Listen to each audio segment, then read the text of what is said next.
અયોધ્યામાં 496 વર્ષ બાદ રામ મંદિર પ્રતિષ્ઠા કરવામાં આવી હતી, ત્યારે સમગ્ર વાંકાનેર પંથક બન્યું રામમય।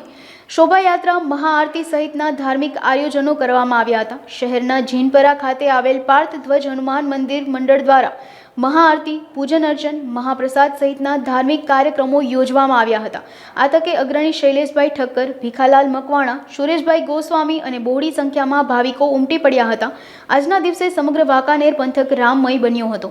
આજે અયોધ્યાના મંદિરે પ્રાપ્તિના પ્રસંગે વાંકાનેર જીનપરા પાર્થ ધ્વજ યુવક મંડળ દ્વારા મહાઆરતી તથા મહાપ્રસાદનું આયોજન કરવામાં આવેલ છે। બધા ભક્તો અને ખૂબ સહકાર આપેલ છે। એના પાર્થ યુવક મંડળના સભ્યો ટપવા મોહમ્મદસિંહ જેઠવા, ભીખાલાલ મકવાણા, આરપીએનભાઈ, પ્રફુલગીરી, દેવેન્દ્રગીરી એવા બધા સભ્યો ખૂબ સહકાર આપેલ છે। તો હું જીનપરાના બધા સભ્યોને ખૂબ ખૂબ આભાર માનું છું। જય હિન્દ, જય ભારત।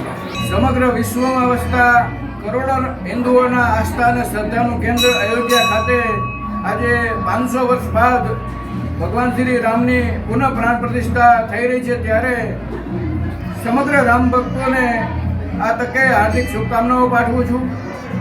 પાર્થ ધ્વજ હનુમાનજી મંદિર ખાતે પણ આજે આ મહાઆરતી અને મહાપ્રસાદનું સુંદર આયોજન થયું છે, તેમાં સહભાગી થઈ ધન્યતા અનુભવું છું।